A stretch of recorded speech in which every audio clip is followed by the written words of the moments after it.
350, 350 Silicon Valley, CTERA, Silicon Valley Youth Climate Action, Citizens Climate Lobby, and Peninsula Clean Energy. All right. So those are all highly respected local organizations. They are all like working on addressing climate change. And I would really urge you to check them out. And did I mention that actually sustainability is a team sport?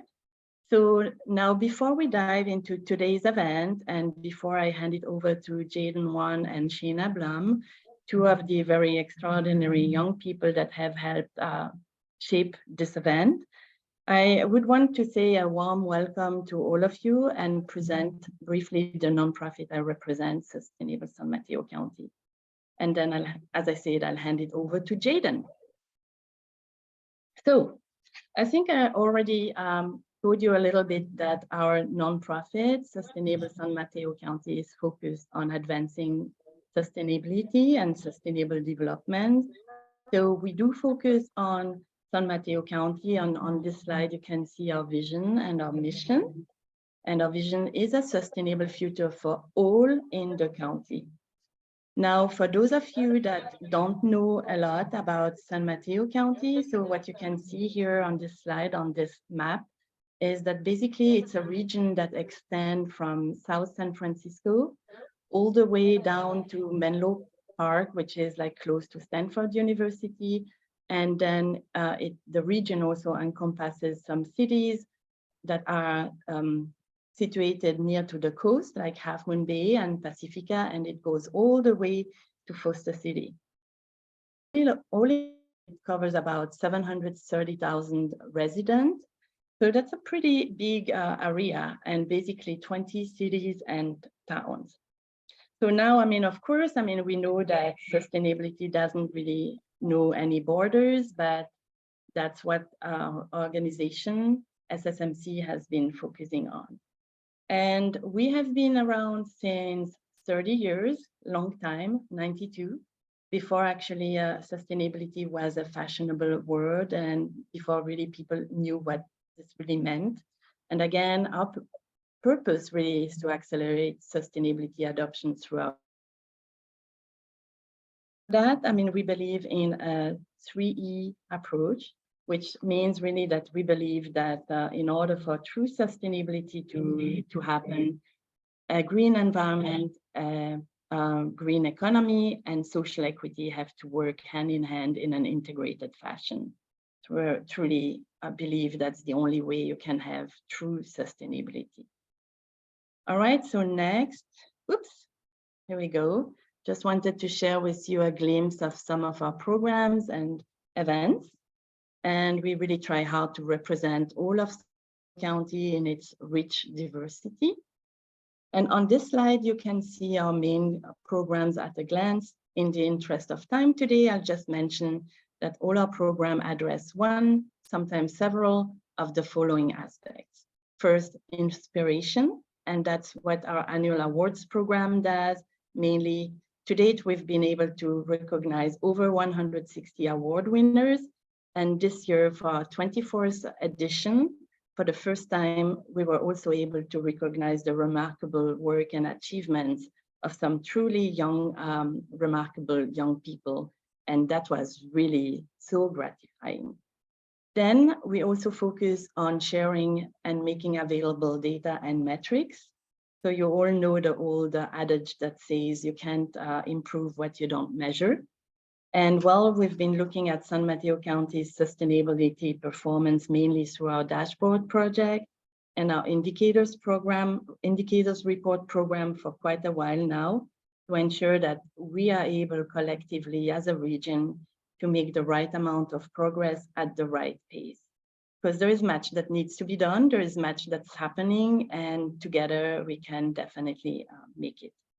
And last but not least, we also have a segment that looks at tools and resources, meaning that we try to provide the necessary tools and resources via notably our Sustainability Ideas Bank program, which is a compilation of effective sustainability solutions that are out there and that we hope many organizations, local governments, as well as businesses will be able to implement and adopt.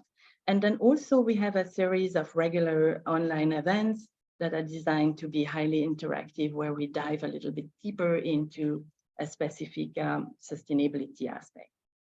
All right, and then last but not least, of course, we also have an advocacy component with our nonprofit, and we have been actively supporting initiatives and projects that align with our values and vision, and that are having a big impact on making our region more sustainable. And here I just mentioned some of the past advocacy efforts we've been involved with, just a little sample.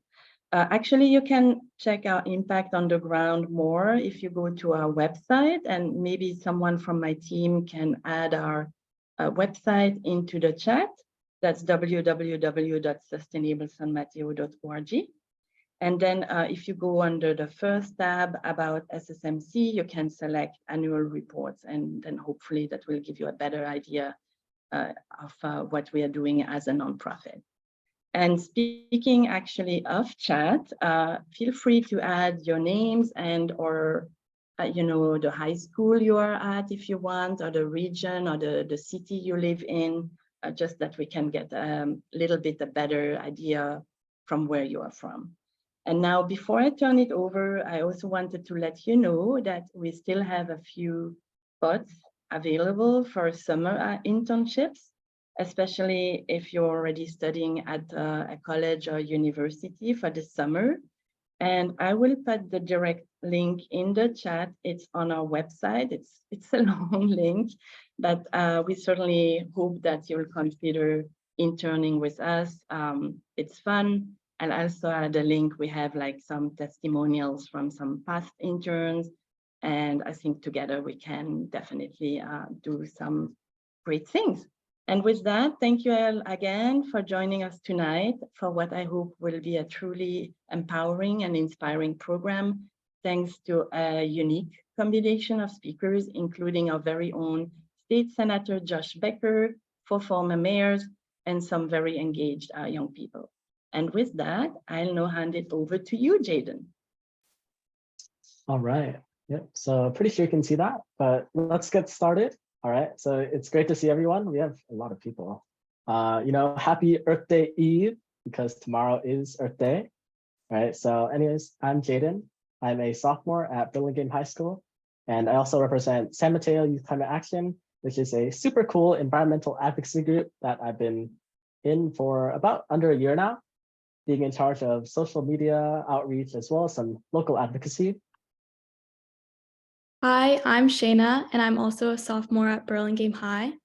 I'm the vice president of the Cascade Climate Action Club at my school. And the club was actually started by former Sustainable San Mateo County interns, Cora Haggerty and Stella Wetton, last summer. So through our club, we seek to educate and advocate for the environment through a blog on our website, hosting many guest speakers at our meetings, letter writing campaigns, beach cleanups, tree planting, and much more. And just so you all know, there are a bunch of other really cool students from other high schools in the Bay Area who have joined together to make this event possible. So it'll mainly be me and Shayna for tonight moderating.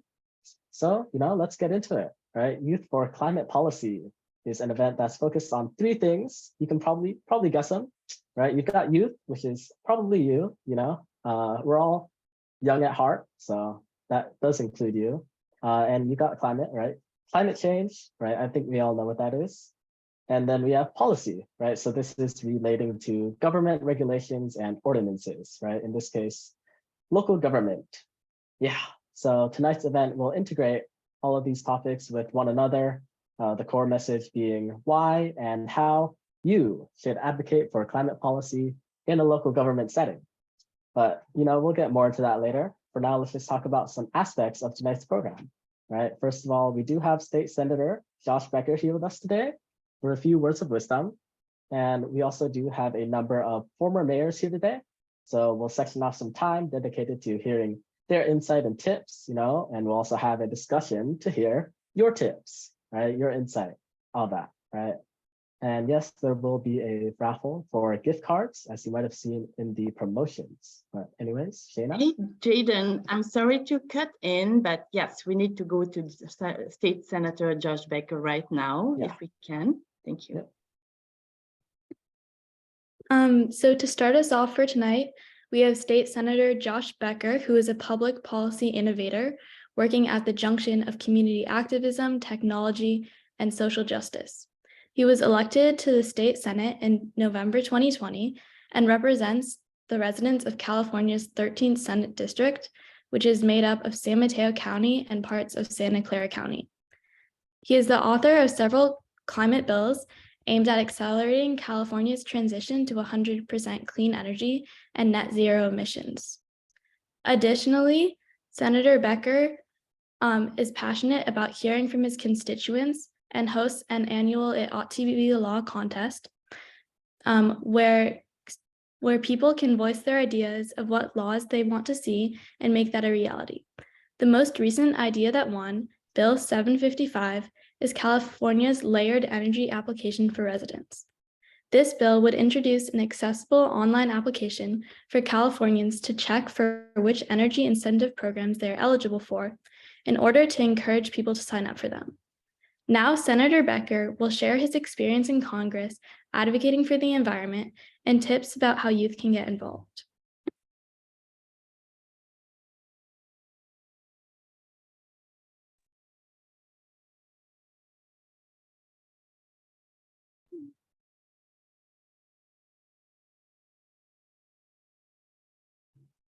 Okay, unmuted.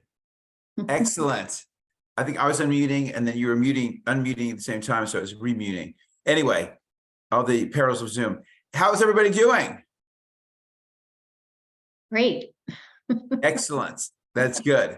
No, it's great to be here and wonderful to see so many folks excited. And I hear it all the time. I hear it from young people all the time. People are excited, motivated, and you know, I think there's equal parts of optimism and people who are scared of the future. And I think we have a lot of reason to be optimistic, and we have a lot of reasons to be, I didn't want to say scared, but a lot of reasons to know that we have to act really quickly. And I just so appreciate all the folks who have been involved, whether from when I first ran, my campaign was California Climate Army, to now being in action, and people who have been interned, and we also have a youth climate boot camp, and it's just been fantastic. So what I'm going to do is maybe just take 10 minutes and go through some slides. We'll kind of go through them quickly. We boiled it down a little bit, but there's still a lot there, and then we can have a discussion and at time permitting. So I'm going to need Helen to drive these slides, and I'm also going to turn off these lights behind me so they're not so annoying. But Helen, can you pull up these slides? Yes, I'll be right there. Okay, hold on a second.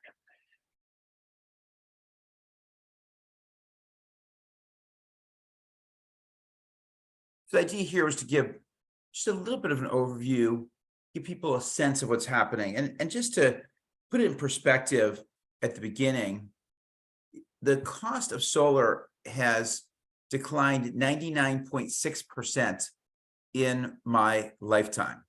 99.6%, the cost of solar has declined.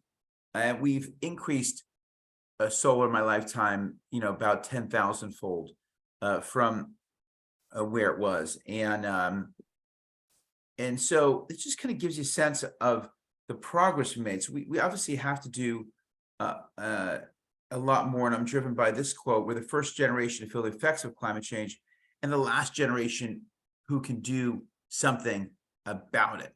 And we can do something about it. We are. And the question is, how can we move even faster? Next slide, please.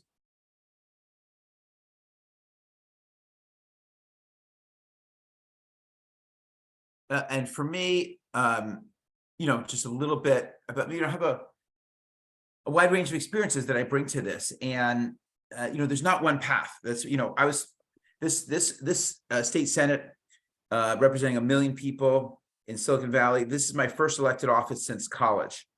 I was elected in the 12th grade, and then I was elected in college, and this is my first elected office since. So there's not one path you have to pursue.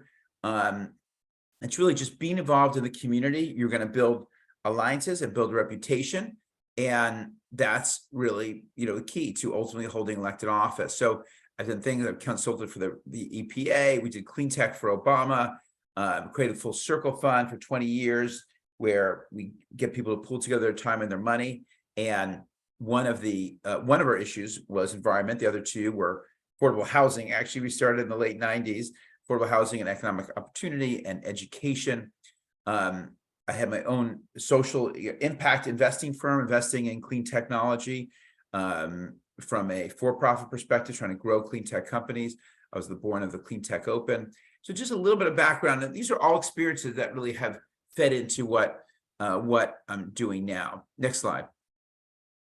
And that was my house, by the way. That was the electrification of my house. This impacts all of us. You all know this, but these are just tangible things in our community. Next slide. These are the roads. Literally, I've been out to roads. This is, I think, Highway 84. You should see Stage Road in Pescadero completely collapsed. So we've had flooding. A lot of our mobile home parks have had flooding. I've been out to several of them, and we're trying to make sure it doesn't happen again. But we've had outrageous, increases in lots of things, including wildfires. This was the Orange Friday. I'm sure y'all remember. I will never forget that day, although I tried to. And these are just real-time things that we've seen here just in the last few years. Next slide. And so solutions for PET, we have to find solutions that, number one, everyone on the planet has to adopt the solution. Number two, energy has to be abundant for all.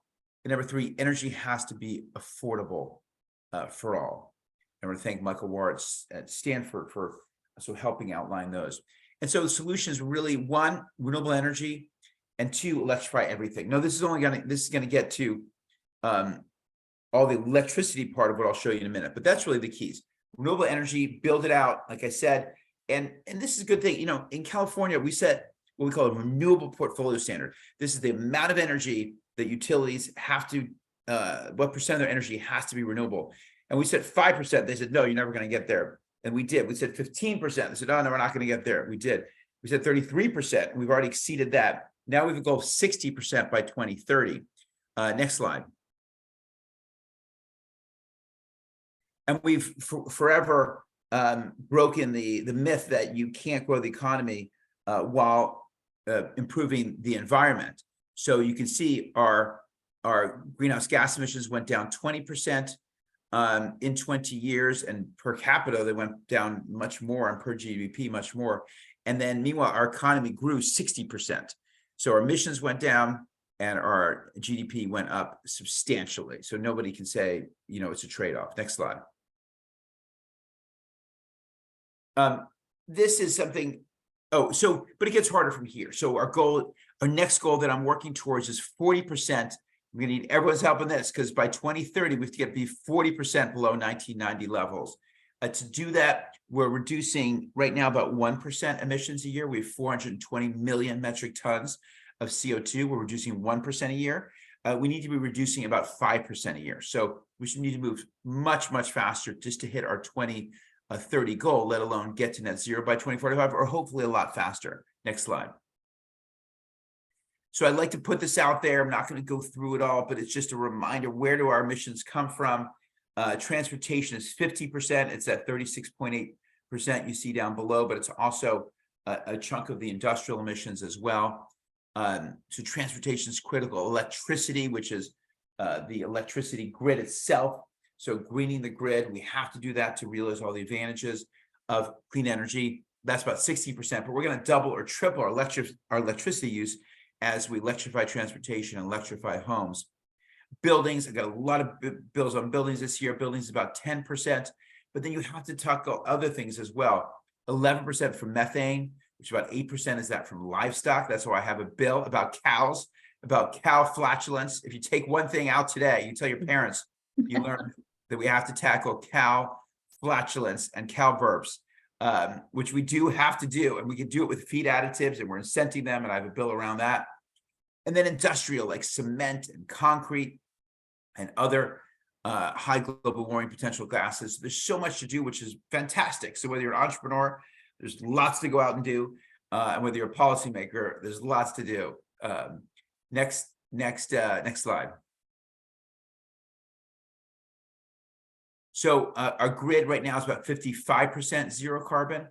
And as I mentioned, we have a goal of 60% by 2030, but now we've set interim goals on the way to 2045 as well. So 90% clean for our grid by 2035, 95% by 2040. And again, I'm hoping we can go faster than that, but we had to set those interim targets, and it was a big fight, but we did it last year. Next slide. So what's the overall strategy? Green the grid is the foundation for everything else. Electrify as much as possible, and then low carbon fuels for hard to electrify sectors like aircraft, ocean vessels, some long distance trucking. Some of that will be electric as well. And then carbon capture and also carbon storage. So we have to capture emissions. And there's a whole lot about that we can talk about. But then also there's hundreds of companies that are looking at just removing carbon from the atmosphere. They're just removing it in lots of interesting, creative ways. A lot of them are headquartered in this area, and they all work. They're just expensive. And so just like we did with solar, we need to bring the cost down, and we can do that. And I have a bill that will help us do that around carbon removal. Next slide. And I now chair a budget subcommittee. So a lot of it is you got to follow the money. Budgets are a statement of values. And so this was our budget agreement in 21-22, $54 billion. That's just California. That's not federal at all. Just California, our money, $54 billion in all these very specific areas, including like $1.5 billion for electric school buses. And so that's the committee I chair, making sure we get as much money for all these priorities and that we allocate it in the best way possible. Next slide. So legislative efforts, I just put them all right here on one slide because we're not going to go through them all. But as you can see, there's just so much to do. And I have legislation, again, in each of these areas. We'll be greening buildings, building solar canopies on all our empty parking lots. I know Los Altos School has a nice solar canopy. I don't know if anyone in San Mateo have them yet. School lunch areas would be great for these as well. Mentioned closing the gap with carbon dioxide removal, getting PGE to do its job and connect up people who want to go electric to the grid. Transmission, we need to build transmission lines like the highways. You think like a highway going into San Francisco, it's totally jammed right now. We can't force, even if we build another solar plant in the desert, we can't force more energy down there. We have to build more transmission lines. So it's all these things we need to do. Climate opportunities for cattle, as I mentioned. And then our ought to be a law winner. We did the ought to be a law contest, I think was mentioned, and anyone can submit. We got lots of ideas. And the one we picked is this clear. So basically layer all the incentives, which are super confusing right now, but all the work that Sustainable San Mateo County is doing and PCE and all the state incentives now, the federal incentives are awesome. And so now we got to make it translatable for folks. And that, again, it's one of the reasons I love Sustainable San Mateo County so much is it's super practical, advocates on policy, but also demonstrates, lifts up neighbors and say, hey, look, this person did it, and this person did this, and this corporation did this, and this school did this. So we all learn from each other, and we can see models that are working. Next slide. So we have a long-term vision. This is also the committee that I oversee. We set the budget for CARB, our Air Resources Board, and this is our plan. How are we going to get there? And so this is something we're finalizing right now as well. Next slide. Local efforts, just two more things. One is just small, medium-sized matters. Like there's more suburban areas laid out like the peninsula account for half of total US carbon footprint. So it's not just big cities, it's all of our cities and many of our city councils are just leading in really creative ways, which is fantastic because we can try things out at the local level and then replicate them and replicate what works. And then at the same time, conversely, I have to set the conditions at the state level for the local efforts to succeed. Next slide. And as an example of all electric reach codes, all electric new building constructions started here. Menlo Park did it, and then all these other cities in the peninsula did it. And now 1 in 5 Americans lives in a jurisdiction that has an all-electric new building standard. And that's something that just started a couple of years ago. So that just shows the impact that we can have, which is amazing. Next slide.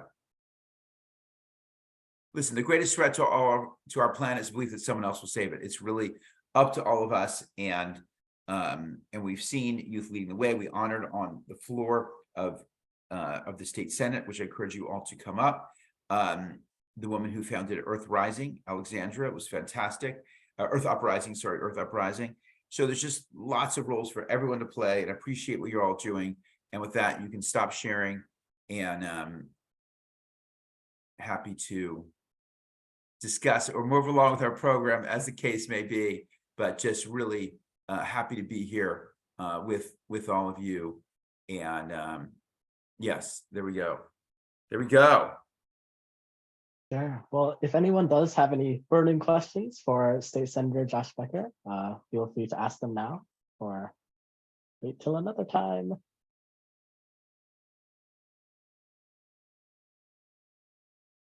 Well, again, just excited to kick this off. We're available, and yeah, come intern for Sustainable San Mateo County.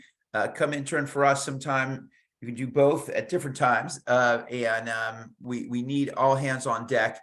And just incredible to see students meeting in these areas. Just really, really gets me jazzed up, and just really grateful to everybody. Yeah, thank you so much. I think with that, we will continue with the program. Let's see, we have just about like half an hour. So let's see. Sheena? All right, so this event is really important because a lot of times as youth, we are told that we are the ones to have to solve this daunting problem of climate change, but not really given the tools or resources to do so. And as a high school student, I've always really cared about the environment and have tried to get involved, but haven't always known what would have the biggest impact. And I feel like most people at my school agree that climate change is bad, but might not do anything to take action. And it's really not your fault if you don't know where to get started. But hopefully by the end of this event, everyone will have a better sense of the power youth can have in driving positive change through local government. Yeah, of course. And some of us in the audience, you're kind of like, okay, so what exactly is the whole deal with youth and climate change and local government, all that stuff? It's a great question, right? So let's lay it out, right? And we'll start with climate change, which is really the root of it all, right? When we look at climate change, the state of the world right now, we're faced with many issues, right? We talk about increasing temperatures, these extreme weather patterns, your habitat loss, your climate injustice, and a whole bunch of other issues, right? Even at the local level in the Bay Area, we've experienced climate change as well, right? Maybe not through hurricanes, but through these ominous red skies and this torrential rainpour, which leads to these widespread floods and the ever-growing talk of sea level rise, so on, right? That's climate change, right? And we know that things need to improve. And so what are we doing, right? Who's doing it, right? And this is where local government comes in, because it's not like the president can do everything, right? So along with taking measures to sustain the socioeconomic well-being of, say, a city, local governments have developed over time as systems also responsible for ensuring sustainability, right? And we see this carried out through policy, right? Plans towards securing a better future. Take, for example, the Bay Area Reach Codes, which is the set of regulations seeking electrification conversion in buildings, with over 60 jurisdictions in California having already adopted them. It's a great example of recent climate policy at the local level, but it does take a local government system to really validate and enact it, right? Which is why it's necessary when it comes to making change domestically, not just nationally, right? And at the end of the day, it takes work, right? The new policy won't really advocate for itself. And this is where youth hop onto the stage. As youth, we are unique because we are the people of the future. So we must advocate for it. In the faces of climate change, it's crucial that we youth at least express our voices, because they give us the opportunity to be heard by those who can make tangible change. And really, it's collaboration with both government and the people, specifically youth, which is really what allows this paradigm shifting policy to emerge, right? To be validated and enacted. right? So we have to join together, not just as groups of residents, but as entire cities and states wanting to make a difference, right? And this is, merging the grassroots and the government as one and really working side by side on these issues. And so both myself and Shayna and many, many other people through environmental advocacy groups have partnered with local government systems in the past in different initiatives. So we will share a bit about that, sort of put it in perspective. And, it's also, so to get started, at least for my part, it's always a great idea to start as a group, right? The voices of many are often stronger than the voices of one, right? I myself began at an organization called Silicon Valley Youth Climate Action, which later led to the development of this current San Mateo Youth Climate Action team that I'm a part of. And, really, there's this whole long process, but we're kind of, I don't know, time is not in our favor right now. So we'll sort of skim over that, but there's this process of advocacy and meeting with local representatives that we went through, social media, all that stuff. But it's at the end of the day, it's important to take away that, our elected officials are meant to represent us, right? They do want to hear from us. It's in their own interest if they do want to be like reelected. And especially when it comes to youth, I think that, all sorts of advocacy makes all the more impact, right? It shows them that the future is being advocated for, and it reminds them how much we value it. So building off what Jaden just mentioned, so I'm going to describe some of my past experiences trying to get involved. So in the past, besides being part of the Climate Action Club at my school, I was also involved in a program last year called Youth Climate Ambassadors with Jaden through the San Mateo Office of Sustainability. And basically, we had a program called the Community Impact Project. And our group focused on a problem we noticed at our school, which is excessive amounts of plastic waste. And in order to tackle this issue, we tried to change the plastic packaging and utensils in our school district lunches to a more sustainable option. And we had 2 proposed solutions, as you can see on the screen. And so we spent our freshman year researching these solutions, really putting a lot of effort into this whole project. We made a petition and we gathered over 300 student and staff signatures. But however, at the end of the day, we really saw no change in our school district's process. And our group had presented to the San Mateo Union High School District Board through a public comment, because that was the only way we really thought we could meet with the board. And however, it turns out after this public comment, the board doesn't respond with any feedback. So we didn't really have an idea of what to do after that. And I wish that I had been educated about the best way to speak at a board meeting, so I had been more prepared.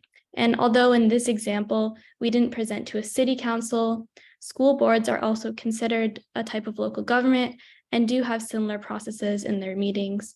So through the experiences that Jaden and I faced in our presentation, they are applicable to other forms of local government, such as city council.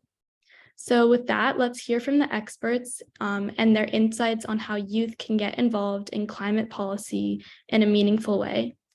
To the mayors, what are your tips on how youth should approach trying to get involved in local government, whether that be a school board, city council, or contacting elected officials? Now I'm going to hand it over to our first speaker, Terry Nagel, who is a former mayor of Burlingame. Hello, everybody. I'm happy to be here. I'm one of 4 former mayors who serve on Sustainable San Mateo County's board, and I'm the board chair. I just wanted to take a moment to tell you that most people who run for public office do so because they really want to help the public, help good things happen. And so my suggestion to you is not to be afraid to talk to elected officials, because they are very approachable And if you want to have a meeting with them, they will in all likelihood set one up. There is one rule though, called the Brown Act in California, which means that you cannot meet with more than a minority of the members of a board, either a school board or a city council. So if the council has 5 members, that means you can't meet with more than 2 of them at once. You can, however, meet with all the board members individually. The other rule is that you can't tell them what the other board member said. That's another violation of the Brown Act. But passing that along, now I would like to introduce Kirsten Keith, who was on the Menlo Park City Council. Kirsten, take it away. Thanks. Hi, Terry. Hi, everybody. I just want to say I appreciate what you said about wanting to be taken seriously, and to also you felt like you didn't understand about that public comment period, that your elected officials can't respond at that time. So first of all, my name's Kirsten Keith, and I was on the Menlo Park City Council for 8 years and former mayor twice. And I had wanted to say that I think that there is an opportunity to speak at public comment. And that is usually at the very beginning of a city council meeting. And the benefit of that is that you don't have to wait through the entire meeting to say something. You can go there. I know you all have lots of homework and you're very busy, and you can show up in the early and during public comment, make your statement about whatever it is that your concern is. And you're right. The city council cannot have a dialogue with you about it because it's not something that's agendized, but it is a way, if there's something that important that you want to get out there, that you can have highlighted. And you can also contact the press, maybe your local paper, and say, hey, we're going to be going and speaking on this issue. And we would love it if a reporter could come to talk to us and hear what we have to say. And the other thing I would say, just to help yourselves with public speaking, is videotape yourself before you do this. So if you have a cell phone, which everybody does, just make a short videotape of whatever it is you want to say, so you can see what it is and how you sound. If you're speaking too fast, too slowly, too quietly, too loudly, whatever. If you videotape yourself, it really gives you the information you need to make a better impact on your public speaking skills. So I would say do that too. And if you want council members to be able to respond, it needs to be an agendized item. That is very true. It has to be agendized. So with that, I want to pass it to Mark Olbert, who is from San Carlos City Council, former mayor of San Carlos and on the council a long time. Mark.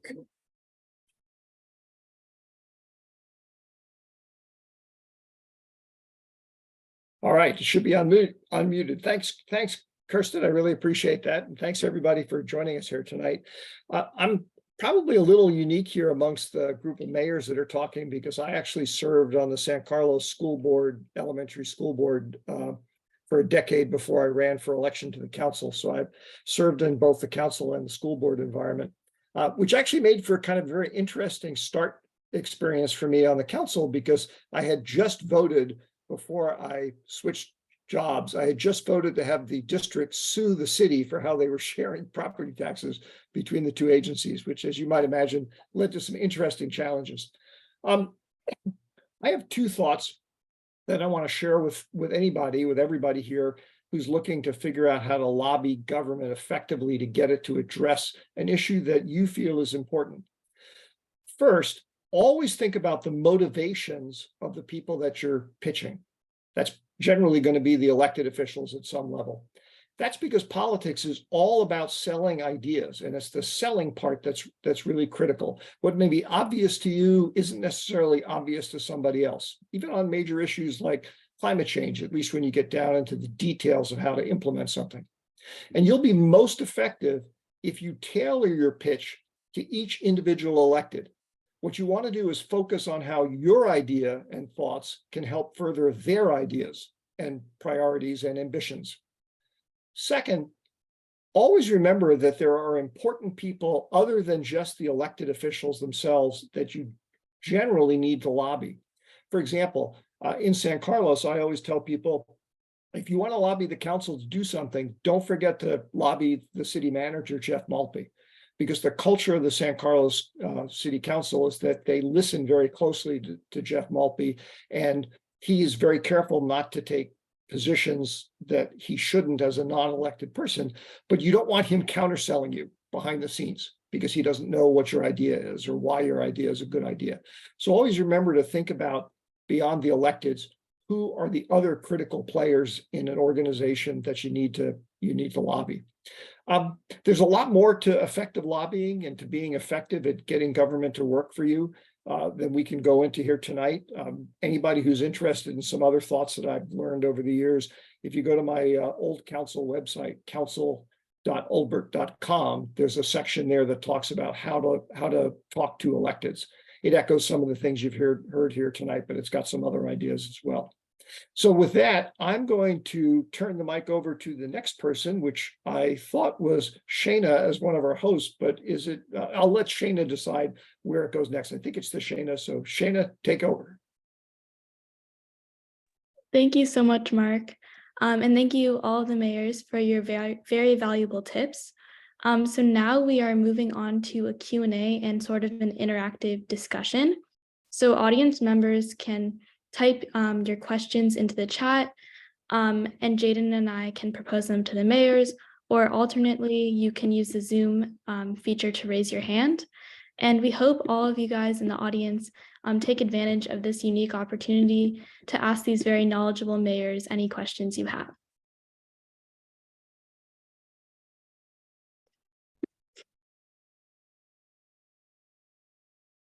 So if anyone has any questions, you can raise your hand or type it into the chat. And Sheena, I think, if we need a little bit of time, because that was a lot of information that we threw at people. So I'm thinking if I would be like a high school student, I mean, I would kind of like want some advice on where to start. So maybe, I mean, if some of the former mayors could like talk to that. I mean, say, I really want to make a change. I really want to make a difference, but I don't really quite know how to start. Well, how do I go from there?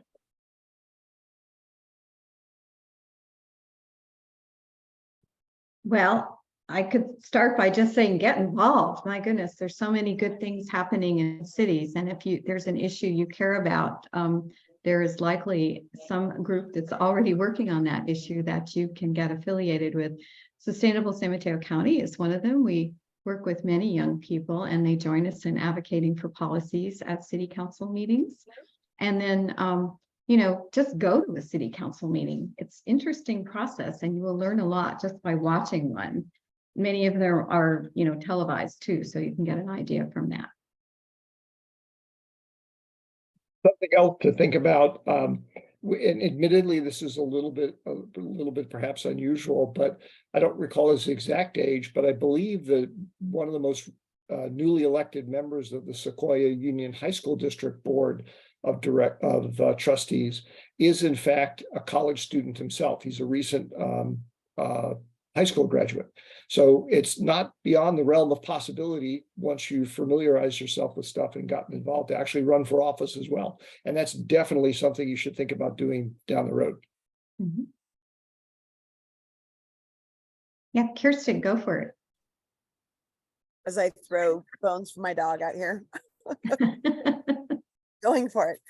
No, I just put in there that, you don't have to go to a meeting if you don't want to, but you can start watching on Zoom. And that gives you an idea about who the council people are and who the city manager is, who the sustainability officer is for your city. And then you could also, if there's a group you're involved with in your high school, make an appointment with the sustainability coordinator for your city and go talk to them about whatever issues are important to you and say, we'd like to be on the agenda. We have this idea we want to bring forward and we would like to be on the agenda. Of course, they have to prepare a staff report. And so, that's another aspect to this, that when you get on the agenda, there has to be some sort of staff report to introduce it to the council members and the public. So that's when you want to build up your advocacy to make that happen.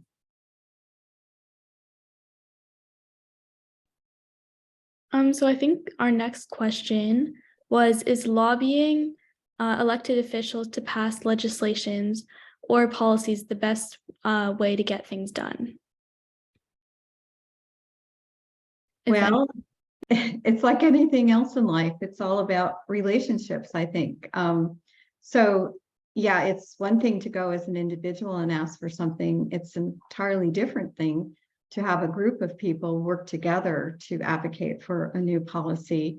And I wanted to mention that Sustainable San Mateo County is working with all 20 cities in the county on climate change action. We have a program that measures the sustainability progress of the cities with 30 different metrics. And we have another program called the Sustainability Ideas Bank that shares proven solutions for accelerating sustainability progress. And we work as partners with the cities to try and help them to adopt more progressive policies. So that's part of it, is not just getting in someone's face and saying you should do this. It's but helping to show the way to really proven ways that good things can happen.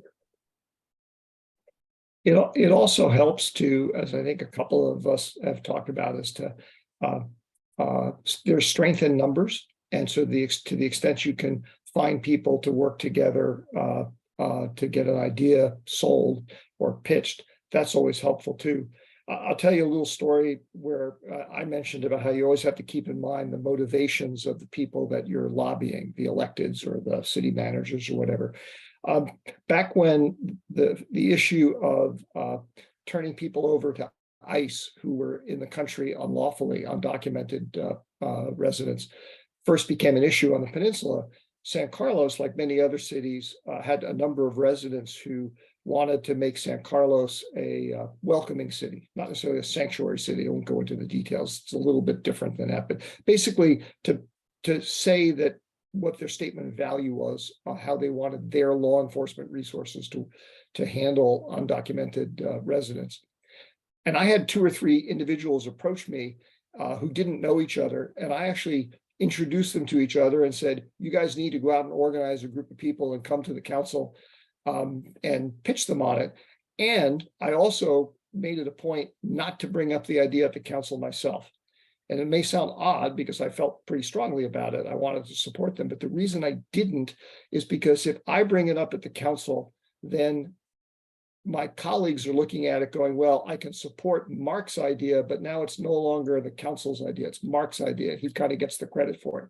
So working behind the scenes a little bit in that case of just getting the residents to find each other, come to the council meeting and have a dozen or more people say that this is really important and they want the council to act on it, cause the council to actually take up the issue. And, it's an example of how you have to be careful or think about how you pitch stuff in order to get your ideas in place.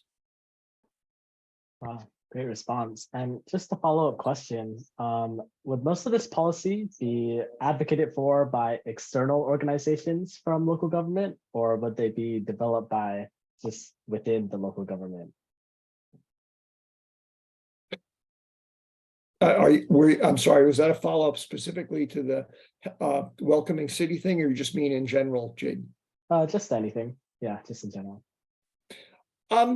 It's a really interesting point. And again, kind of in my mind goes back to the motivations of the people you're trying to lobby question. And therefore it varies very much depending upon your community and the particular people who happen to be holding those elected seats at any point in time.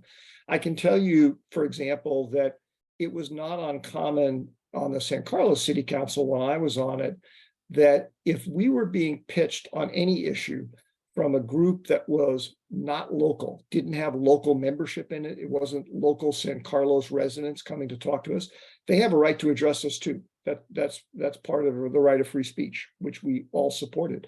But if it wasn't coming from local community members, we're like, yeah, fine, great. We've got other things we got to worry about. Okay. And that's not true of every issue. Things like climate change bother us, whether people from San Carlos want to talk to us about it or not.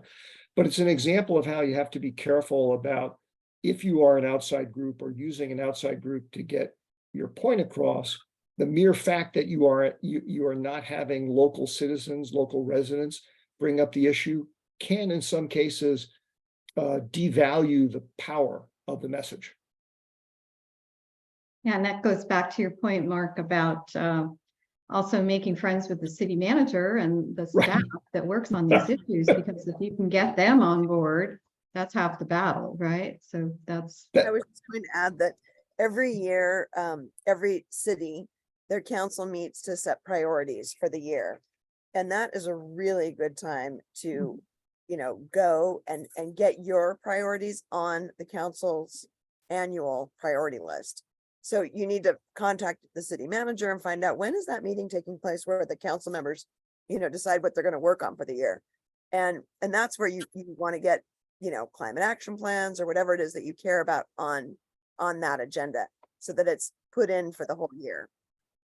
Yeah. I see Georgie's joined us too. Georgie, hello. Oh. Georgie was the former mayor of Hello. Redwood City, and Georgie, we're just answering questions now from folks, but did you want to add the words of wisdom that you had to say? You have to unmute. Muted. Georgie, you have to unmute.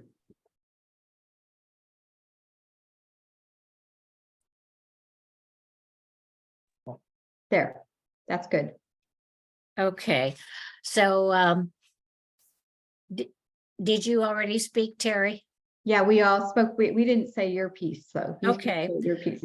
And Georgie, sorry, if you may just give a little bit of background, former mayor, of what you are and what happened during your tenure. Thanks. I am a former mayor of Redwood City, and I'm pleased that the young people are interested in talking to city council members. Just a couple of things I would like to say about your attempt to speak with those folks. If you plan to make a presentation at a city council meeting or to meet with one or two council members, I suggest that you do some research ahead of time to find out what that particular city is already doing in the fight against climate change. Then you can compliment the council on their being proactive on at least one item regarding climate change, and they will be more likely to appreciate that you did your research. And just some real simple practical things. When you speak at the city council meeting, hold the microphone close to your face like an ice cream cone and speak into it. Very important that the council members hear you. And if you have a speedy way of speaking, slow down just a bit so that each of your words will be more carefully heard. And finally, to end your comments, please say thank you to the council members and smile. They will appreciate that. And I noticed we do have a few questions here in the chat. One of them was regarding the sea level rise and the city's management or observations on that. And I do think that the cities, they have systems to manage that, but would any of the former mayors like to expand on that really quick when it comes to sea level rise?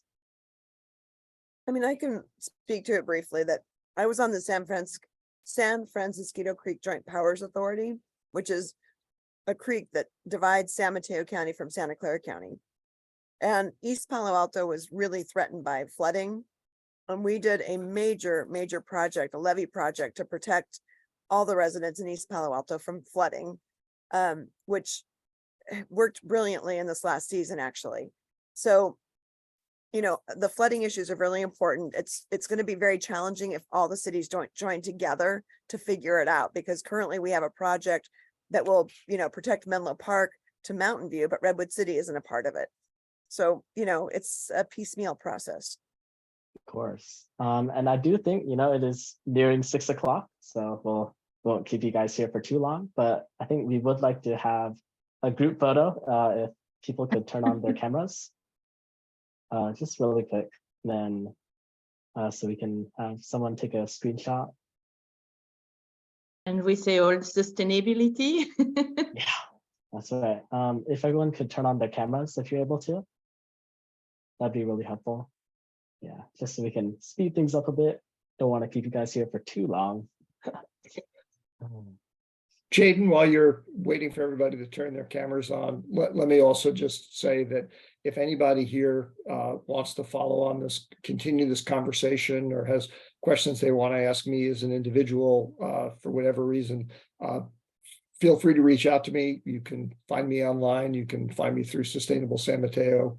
I'm always happy to talk to young people about how they can be more involved politically, because it's a truism, but you guys are the future. I'm going to be dead fairly soon. You guys are going to be around. So I think Not that's too true of soon, all of us. hopefully. Don't worry, we will provide the contact information and relevant Okay. information in a follow-up email.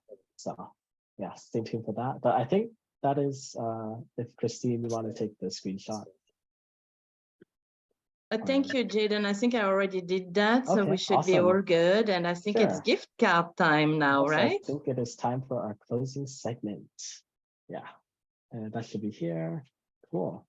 So, thank you guys for coming. It's, nearing 6 o'clock. So, but, there's always tomorrow, which is Earth Day, So tomorrow is Earth Day. If you didn't know, it's April 22nd. And if you have time, consider checking out another cool event, which is this Love Our Earth Festival at Menlo Atherton High School. And we'll send out information in a follow-up email. But and then there's also there's a whole bunch of resources you can find online. But really, if you're looking for a place to continue your advocacy journey long-term, consider this slide deck that we've curated, containing a whole bunch of both local and international organizations that are available for you to join right now. And this is like really getting in there. So I think it's a pretty awesome list, and we'll send out this in a follow-up email. And I think Shanna. Yeah, thank you all for sticking to the end of the webinar. We hoped you learned something new from our speakers, question and discussion time. So about the raffle, if you'd like to be entered to win a $20 gift card to Earth Hero, which is a sustainable website, all you need to do is fill out a short form that will be entered into the chat. And there are 10 different cards available, so you do have a pretty good chance to win if you enter. And all the information you put into the form we'll use to contact you if you end up being one of the winners. And also, as Jaden said, we'll send you the extra resources via email. So again, we hope you enjoyed the webinar, or the Zoom actually, and have a great Earth Day tomorrow. And if you'd like to come to more events like this, be sure to follow Sustainable San Mateo County on social media and sign up for our newsletter on our website. Thanks again for coming, and thanks to all our great speakers, Senator Becker, and our 4 former mayors for sharing their wisdom with us. Thank you. Thank you. I do think we're having a little trouble with the link, so let me see if I can put that. So the here. link is in the chat too, right? People can click on it there, right? This should be it, yes. There's a longer form. Yeah. Okay.